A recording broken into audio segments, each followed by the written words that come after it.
We are looking at how to pronounce these names and more confusing names, including Welsh names and Irish names and Scottish names, Gaelic names. Stay tuned.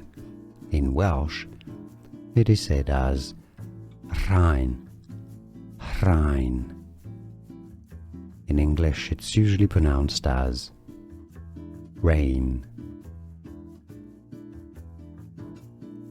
We are looking at how to pronounce these names and more confusing names, including Welsh names and Irish names and Scottish names, Gaelic names. Stay tuned.